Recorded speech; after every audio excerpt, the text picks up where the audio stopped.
Les titres de ce journal: la bataille du pylône à La Hoguette dans le Calvados. L'opérateur Free et la municipalité veulent la construction de ce pylône de téléphonie, mais des riverains s'y opposent.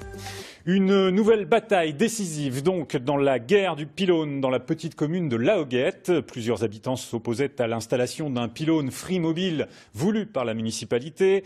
Aujourd'hui, le pylône a bien été redressé par l'opérateur. Reportage d'Erwan Domignac et Thomas Tavitian. Ce pylône, pour les riverains de La Hoguette, c'est un cauchemar qui prend forme. Depuis un an, ils se battent pour empêcher l'installation à 38 mètres de haut de cinquantaines de téléphonies mobiles. En vain jusque-là.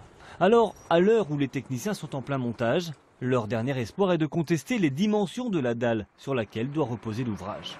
Aujourd'hui, on a demandé à ce qu'un constat soit établi, puisque ce pylône est construit sur une dalle de 40 mètres carrés. Avec une déclaration préalable de travaux, et les lois d'urbanisme font que pour une déclaration préalable de travaux, la dalle doit mesurer au maximum 20 mètres carrés. Pour les riverains, surtout, l'ouvrage est incompatible avec la proximité des habitations.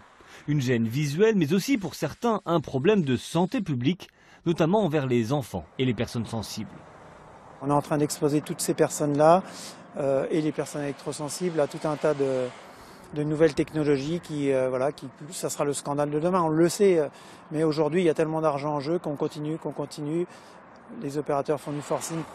En signe de bonne volonté, la maire favorable à l'ouvrage a fait venir un huissier pour constater l'importance de la dalle de béton. Elle reste pourtant persuadée de l'utilité du pylône. À un moment, il faut bien les implanter quelque part, ces structures. Il faut savoir que La Hoguette est une commune qui est très étendue et traversée par la A88.